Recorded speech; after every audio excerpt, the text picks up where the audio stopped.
Alrighty, I'm going to be out of frame again today. I've decided to use the whiteboard again. Today's video is about how finance works and why it's really a scam. And this fundamentally explains how it is that our economy is so bad. All right, and once again, I touched on it rather at length with 1913 Wilson's administration of the 16th, 17th Amendment and the Federal Reserve Act. This is going to be a reoccurring theme as we go through history. I am going to jump forward, but I need to make a correction first. Yesterday's video, I made a mistake. I caught it as soon as I was reviewing the video as it was being uploaded. So I need to explain a little bit of it. It's Bezout's algorithm, and it's actually A, the inverse of B equals 1 mod P. Now I use n because it's any number, but when in fact, if you actually do the math, for you to be able to take, what happens is that when you have that curve, I'll draw the curve again real quick. When you have that curve and you've got the generator and you're taking the point to the slope and you're calculating this P over here, remember I said this is P1, P2, and this is P3? Well, what you're doing is you're actually taking P2 minus P1, right? And that's the change that'd be of x, all right? So it's dy dx, so that'd be P1 and then b of y over P2, P1, right, of x. Right, so you're taking the change. We call it dy dx in calculus because you're talking about an infinitely itty-bitty, teeny-weeny small change. It's an infinitely small amount of change. So you're taking the change, this delta means change, okay? So you're taking the dy dx, which is the same thing as dy times 1 over dx, right? Which is the same as dy dx. See? So there's your dy and there's your dx, right? And for you to be able to take the modulo inverse, the modular multiplicative inverse of the denominator, this dx denominator, you have to use Bezout's algorithm, all right? And the reason why I use Bezout's algorithm is because if you want to take the greatest common denominator of this, well, if that's a prime number, the greatest common denominator is always going to be 1, which is why you can use Bezout's as opposed to other Euclidean extended algorithm and other algorithms that exist. But if you know that you're going to be doing modulo is going to be a p, and it is, because when you look at that curve, remember yesterday I said that there's a finite amount, right? This p represents the upper bound that this thing can cycle through, right? And so what happens is, and that's why, because it's the modulo p limits the number, and that creates what's called a cyclic group. And I was saying that it was curving around, it was looping around over and over and over on the clock face mechanics. And what that does is that it creates what's called a cyclic group, and then you can, but it's an extremely large, very, very, very, very, very large cyclic group. It becomes computationally impossible or impractical to be able to calculate these numbers. But I needed to make that correction. So today we're going to talk about how finance works and why we're in the mess that we're in. All right. Back in the 1930s, during the Great Depression, there was what was called Glass-Steagall. Now, the Glass-Steagall Act prevented commercial banks, the kind of a bank that you would deposit your money into, from engaging in the kind of activities that investment banks would be able to do. Right? And they did that on purpose because it was the commingling of the commercial sector with the investment sector that helped not just create the Great Depression in 1929, but it made it last for so long. Well, that and the fact that they couldn't accept the idea that Adam Smith economics of supply and demand had been supplanted by Keynesian mechanics of economic theory. Anyway, so they were very recalcitrant in walking away from Adam Smith's supply and demand, but this was a post-industrial age, and they needed to understand that those mechanisms and those drivers in the economy had substantially changed. Anyway, so Glass-Steagall separated the commercial banks from the investment banks. Well, all comes along these three Republicans out of, is it Graham? There's a guy named Graham. Okay, so you got Graham, and then you've got, what's his, Leach, L-E-I-C-H maybe, and then Blaley Act, the GLBA, right? And that repealed in 1999, right? 1999 repealed the Glass-Steagall Act.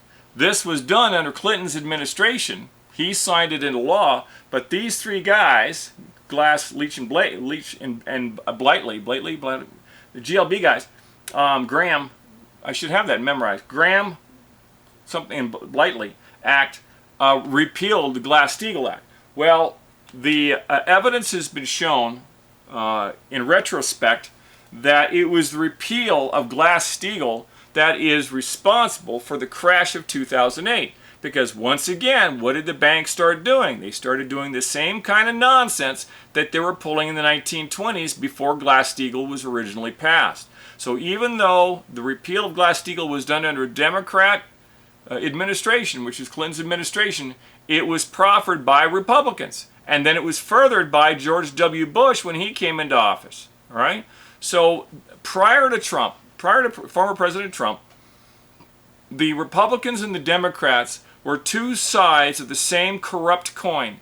Right? There was very little, if any, difference between the Democrats and Republicans prior to Trump. What President Trump has done is he's been able to expose the deep state, right? And to be able to expose the fact that these filthy Republicans and Democrats, the old school George W. Bush, Bush 1, H.W. Bush Democrats, we call them neocons under the under W. Bush's administration. People like Cheney, Rumsfeld. So they're just horrible, horrible, evil, profoundly evil individuals. The use of torture as a matter of policy, extraordinary rendition to Guantanamo Bay, the mere existence of Guantanamo Bay.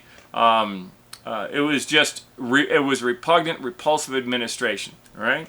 So I need to explain why it is that our economy is not going to get better until we make fundamental changes into how the system works. A lot of people have no idea how the stock market works, and these are basic ideas. Once again, they're much more complicated, and I understand stochastics, I understand quantitative finance, but these are whole courses of study in an MBA course in quantitative finance, and it would be, I mean, I could do it, but nobody would listen.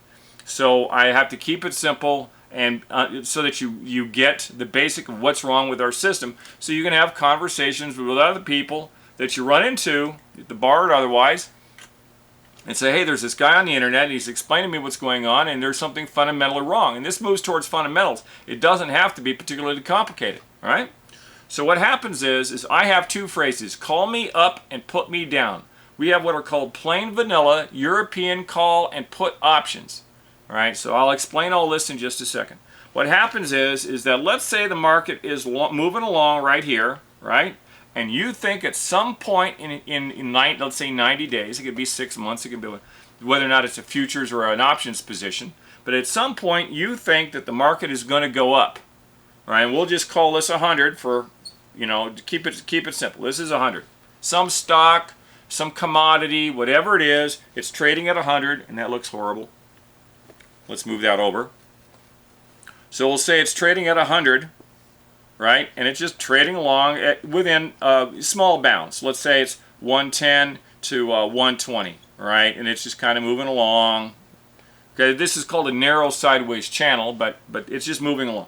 And you think, for a variety of reasons, that the market is going to break out and the price of this particular stock or this commodity is going to move up to, let's say, 130, okay? Somewhere above 130, right? Well, you can call this what's called the strike price. The strike price at some time in the future, 90 days, 6 months, depends on once again whether or not it's a futures or options position, says that you think that this commodity, pork bellies, coffee, cocoa, sugar, silver, gold, you know, it doesn't matter. It's cotton, or it can be a stock. It could be Apple stock. It could be any stock. Or so what happens is that you say, hey, you go to your broker and say, I want, call me up. Call me up. That's how you remember it. I want a call option. I want to buy a call option. Strike 130, 90 days. Let's say, for example, right? And then you pay a premium because there's a counterparty to this contract. That broker has to provide liquidity. So either the brokerage house or there's another counterparty out there. Let's say, for example, you want to buy corn because you're Nabisco and you need corn 90 days down the road, right? And you think that that market is going to be up in 150. 150.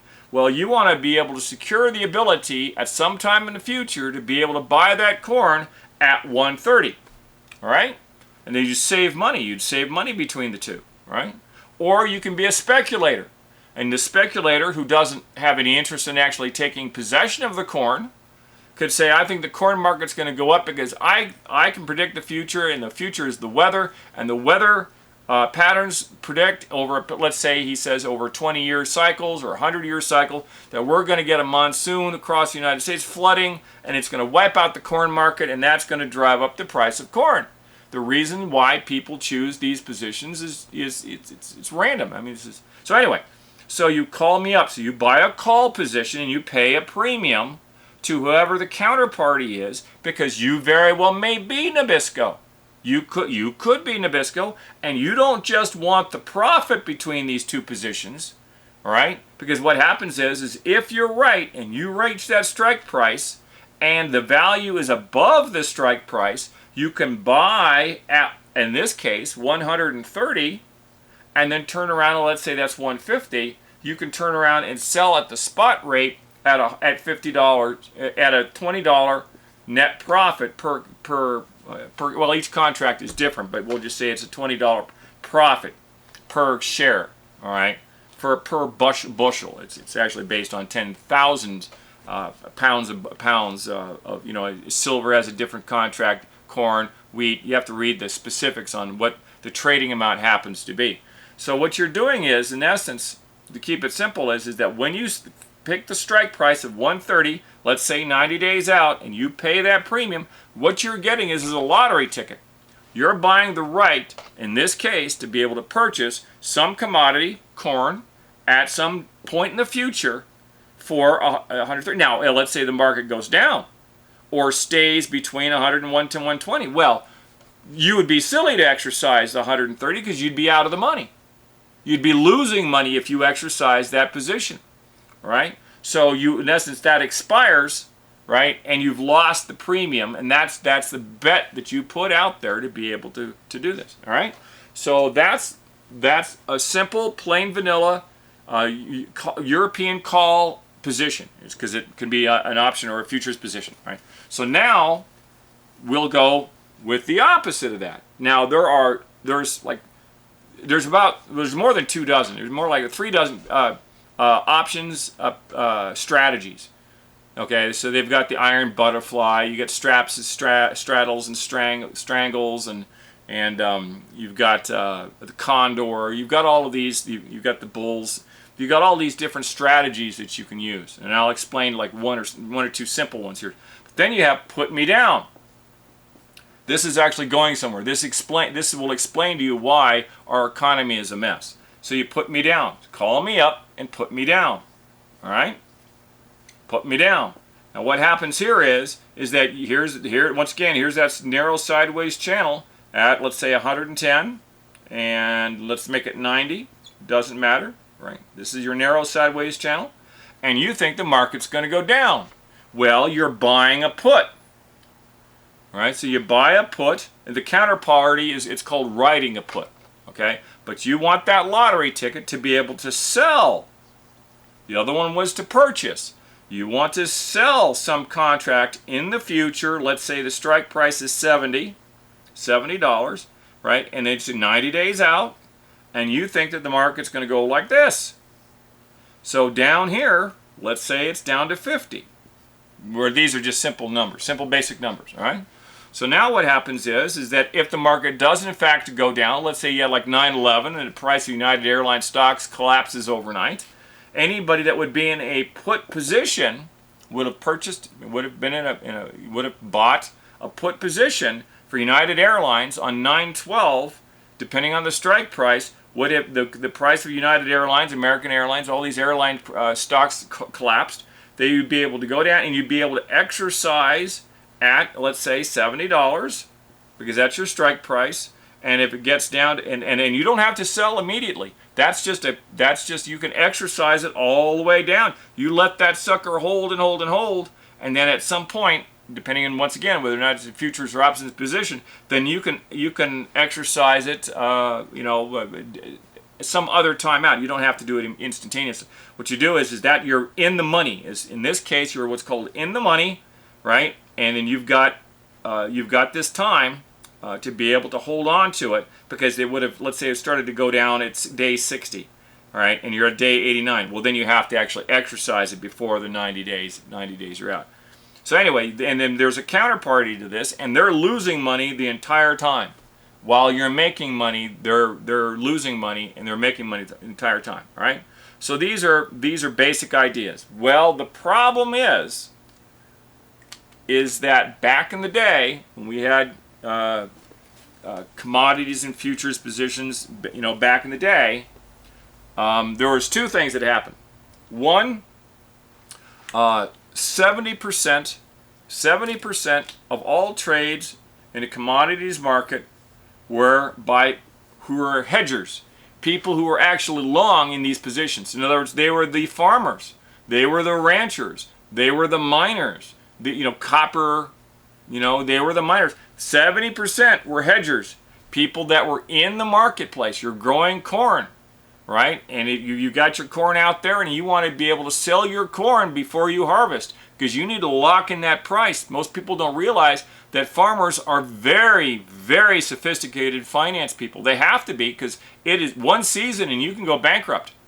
One season and a farmer can go bankrupt. A rancher can go bankrupt. It doesn't matter. You've got one bad year and they go bankrupt because of the weather or a variety of other reasons. They do have insurance, but there's there's a limit to this stuff, right? So it used to be 70% were hedgers, and then 30% were the speculators. They're buying on spec, people who just were playing the market, right? Just playing the market. So that was okay, because most of the market was managed by people who had skin in the game, as it were. Okay? It's skin in the game. Well, but what happened was, back in the day, there are three guys, and it's called BS. Okay? It's called BSM, Black-Scholes. Black-Scholes model. Now, Black-Scholes is it's a differential equation that explains how to be able to price these options. Because we know what the underlying price of the stock is, because you can look, oh look, the stock Apple is selling at X, it's so many dollars per share. But if I say I want to be able to buy this stock 90 days down the road with a strike price, how do you figure out how much that bet is worth, right? Because this isn't Vegas, so you have to say, well, how much is it worth? What's a fair price? Well, these two guys, there's three. Black-Scholes and a guy named Merton. I think it was Myron Scholes, but Black died before they got the Nobel Peace Prize. They got the Nobel Prize in economics one year, and then so Scholes and Merton showed up because Black had previously died.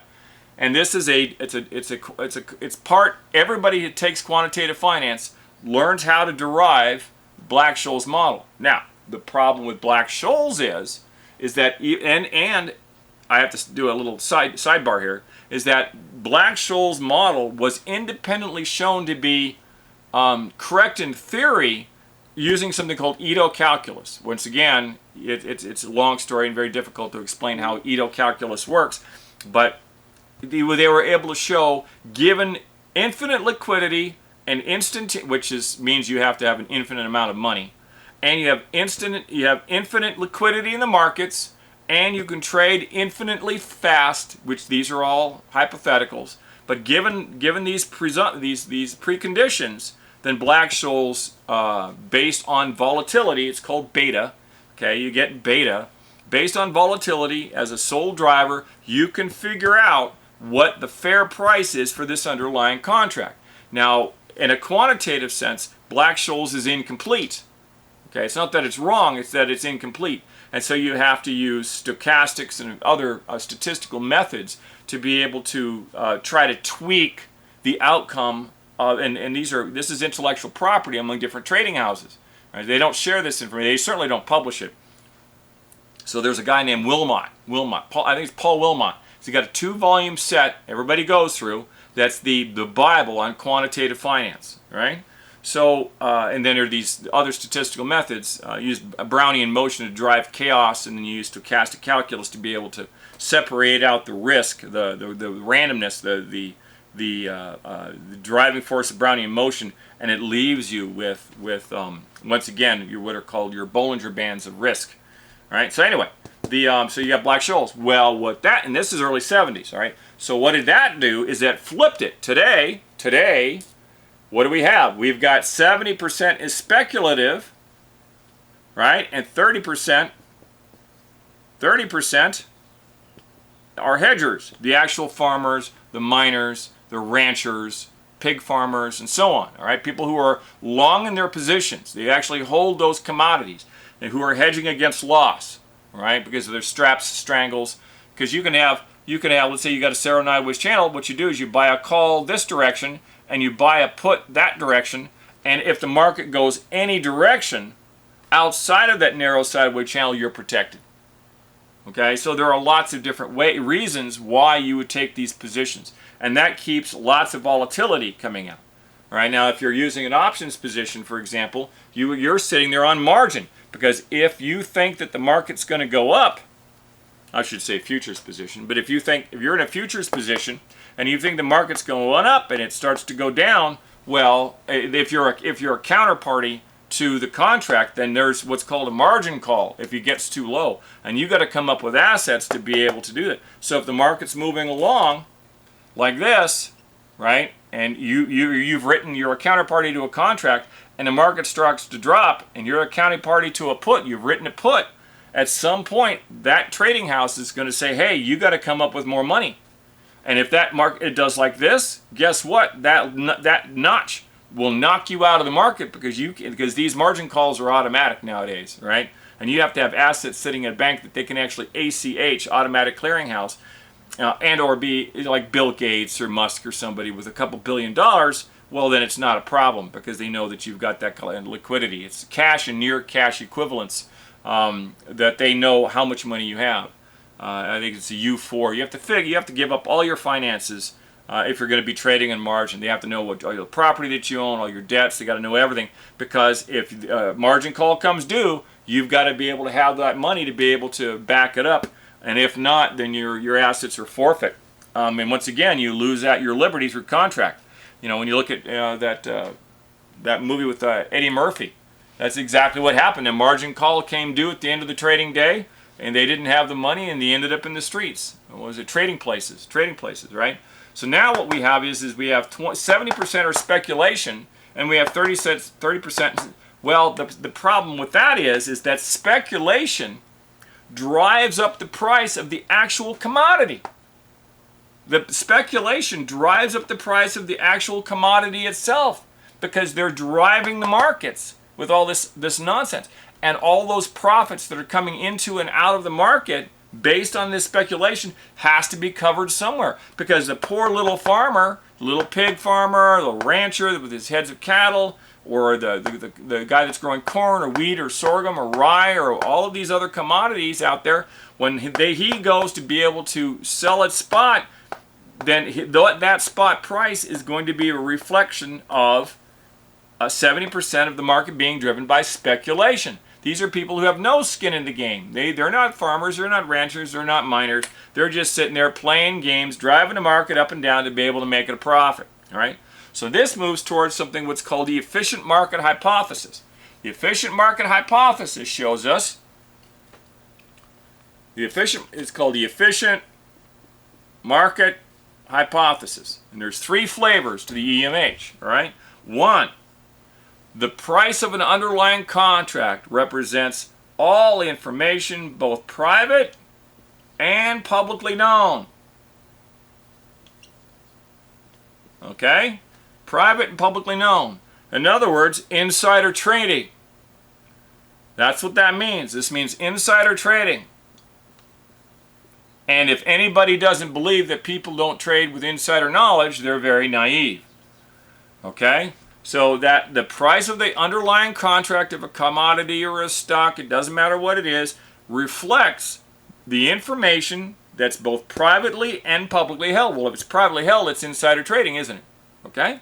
Number two, only the information that's publicly known. Public only, right? That's no insider trading, only publicly known. When you go to go public, you have to fill out what's called a red herring. It's called an S1, right?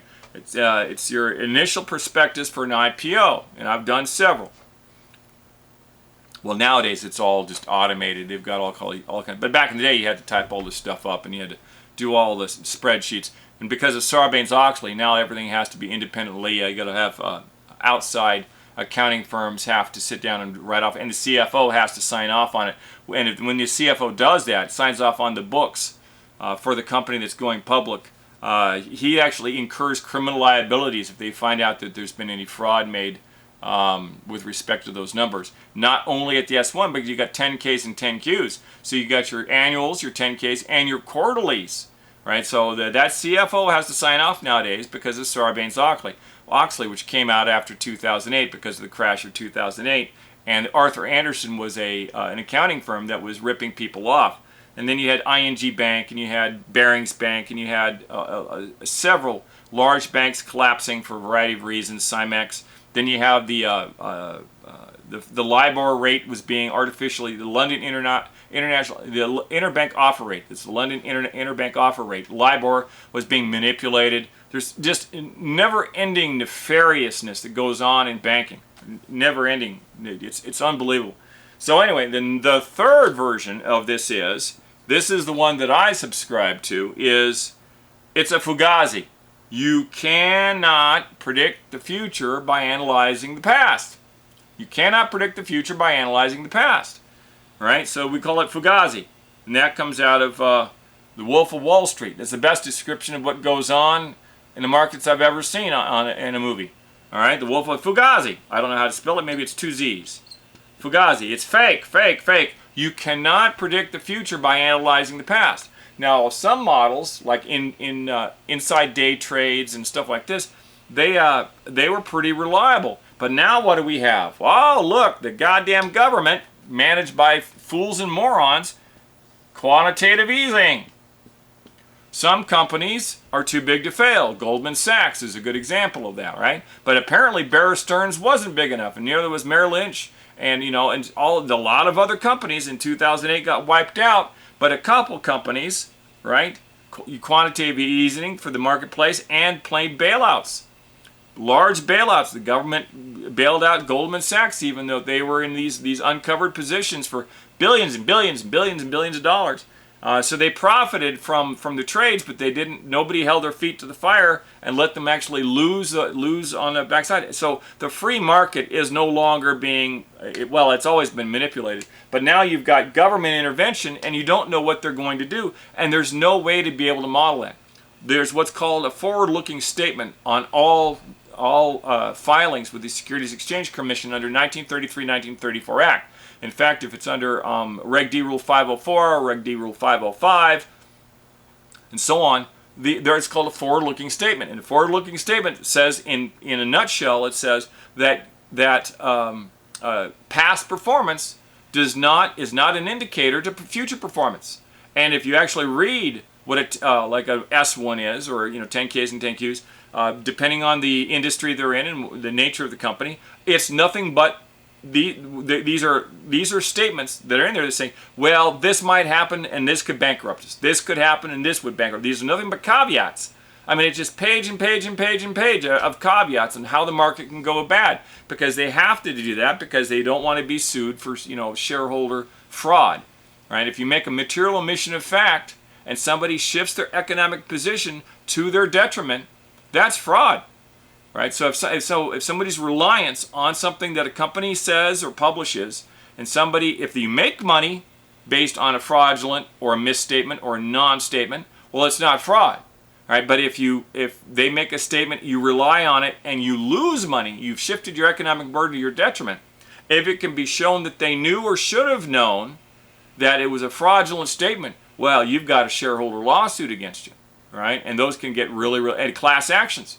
A lot of companies, you go broke over it. You know, they usually won't do that, but you're going to have to pay. So now what happens is that we've got Black-Scholes equation has allowed the speculators to come in and take over the markets with speculation. And what do we have? We've got the ridiculously high prices. Ridiculously high prices that we're at not just at the pump because well, Biden is a good part of it because he shut off the XL pipeline, but that's not the only reason. Because gasoline, once again, is a fungible good. Right? You got crude oil, you got that sweet crude, Texas sweet crude, and those are fungible goods that are traded on commodities markets. And because of the speculators, that too, among other drivers, will drive the price up. Now, when you sit down and you look at the fact that the price of housing is going up, or the price, I mean, I just bought some honey for like $9 for, I don't know how many ounces, but like 12 ounces for honey at $9. Okay? $5 for a dozen eggs. Right? I mean, it was $5 for a quart of milk because I have to drink goat milk because I'm allergic to bovine. All right? So I don't do cheese. I don't do anything with the cow in it. Right? I only do the goat, caprine. So it was $5 for a quart of milk. So you sit down and you look at this and you say, well, my God, the prices are going up. Well, the prices are going up, but that's not really what's happening. What's happening is that, like I said in the previous video, the purchasing power of the dollar is going down. The dollar buys less because of inflation. Inflation is defined as the amount of money in circulation. When these idiots shut down the nation and the states and shut down these businesses, right, and they came up with PPP and they were giving money, they were sending money to everybody, the government, 40% of every dollar that has been printed by the U.S. government was printed in the last 2 years. Right? 40%. Think of it. Let me say that again. 40% of every dollar having been printed by the United States government was printed in the last 2 years. Because why? This is where I had to cut out a section of the video because YouTube censored it. The plebes, the intellectual plebes over at YouTube, had the audacity to strike the original version of this video because I dare raise an issue that's considered verboten in a free society. Yeah, right. On YouTube. So I've had to interject this, and you can figure out why. I mean, if you've got idiots in Congress and a senile president making decisions, and you've got this idiot Governor Polis here in Colorado, along with Newsom and Whitmer and the rest of these libtard Democrats and their idiot economic policies, you should be able to figure out what the progenitor was about 2 years ago as to why it is that the government had to spend trillions and trillions and trillions of dollars for people to be able to sit on their butt and not do anything because corporations were mandated to close their doors and fire and or lay off their staff for 18 months or so, if not longer. Anyway, we've become a nation full of idiots, and you know, that's the way it goes. You elect dumb people into office and you get stupid policies. On with the video. The courts fell in line. You know, our government, our states, our corporations, everybody fell in line. Nobody, very, very few people stood up and started saying anything about it. All right? So our economy is going to get progressively worse as long as the government keeps printing money. It's called fiat currency. And the drivers behind this is really simple. It's all the speculation in the marketplace driving up prices over the hedgers, the little 30% of the hedgers. So what do we have to do to be able to knock off this nonsense and get back to some semblance of normalcy? We have to take out the speculation. Sorry, if you're a speculator, we close down that. If you're not long in a position, we're not interested in it. Now they say, oh, you can't do that because it creates liquidity in the market. No, there's plenty of liquidity in the market as long as if you had 50% hedge and 50% speculation, you could do it. Because you got to have the speculators to be able to cover the hedging positions, right? But you don't 70-30. what that does is that drives up the cost of goods sold, as we say, and further exacerbates the rapidity with which the speed of the purchasing power of the dollar is dropping. All right. So there we go. That's a basic understanding of how it is that the markets work and why it's fake, fake, fake, and you've got nothing but people out there shilling in speculation, to driving up the price of goods, and it needs to stop. But nobody listens. Thank you for the time.